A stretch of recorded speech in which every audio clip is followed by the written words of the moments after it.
The key to transformation, the key to making a change in your life and in the lives of others is when you can give up that they are wrong. A lack of forgiveness is what is destroying most people's lives. We go around believing, truly believing that somebody has done us wrong, that it's their fault that our life is in the shape that it's in, that if only they hadn't done this bad thing to me, or then my life would be so much better. And you believe that. Now, to me, belief means to act as if something is true when you actually don't know whether it's true or not. Because if you did, that would be called knowledge. Knowledge is knowing something. Belief is acting as if something is true, whether you know it's true or not. You have no proof or no evidence that it's true. You may be able to produce evidence, agreement. You may get other people to agree with you that it's true. That's what religions are. That's what political parties are. That involves the organization of large groups of people. They have to agree upon a certain belief. And this belief is sometimes questionable, of questionable origins. Nobody quite knows where it came from sometime. Or some people claim that it came from somewhere deep in the past, so nobody has any access to proving it. And many of your lives are controlled by beliefs. And one of the beliefs is that you are powerless and that you are a victim of the circumstance of your life and that others have done something to you, whether it was your religion or your culture or your country, the people down the street or your parents or your brother or sister or your ex-wife or your ex-husband. Somebody's always doing something wrong to you, and that's why your life is the way it is. You know, there is a payoff for that. You'd say, well, why would anybody do that? Why would anybody waste their life with such a degrading belief that they're powerless against certain evil forces or bad people? You know, why would you waste an entire life believing something like that?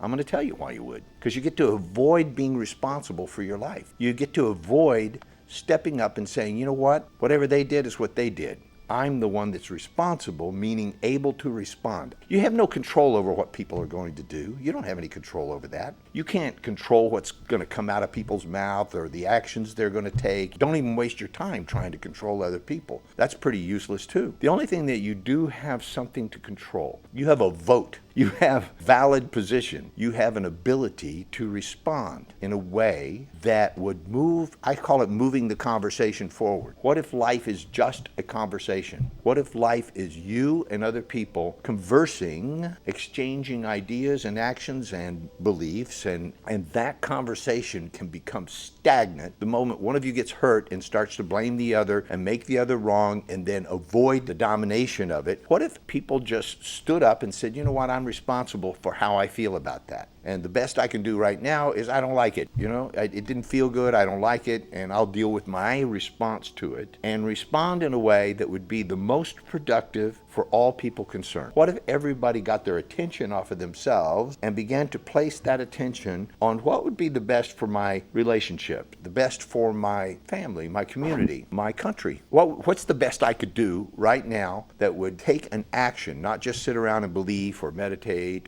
criticize those others who don't believe like you? That's the new thing now. If you watch, there's a rise of haters on the internet. These are people who troll the internet looking for someone to hate, usually anonymously or with fake identities. People create fake identities and then they go around finding something to hate or to criticize, especially public figures. They love to, because then they get more attention for their hatred. And so they take a dominant position. Now, usually these are people who don't think very much of themselves, or conversely, they think too much of themselves, who go around the internet and generate a sort of negative conversation that doesn't move anything forward. What they're looking for is reactions. They're looking for people to get like replies to their hateful statements, agreement, disagreement, argument. It doesn't matter. If they can get a reaction out of you, that's what they're interested in.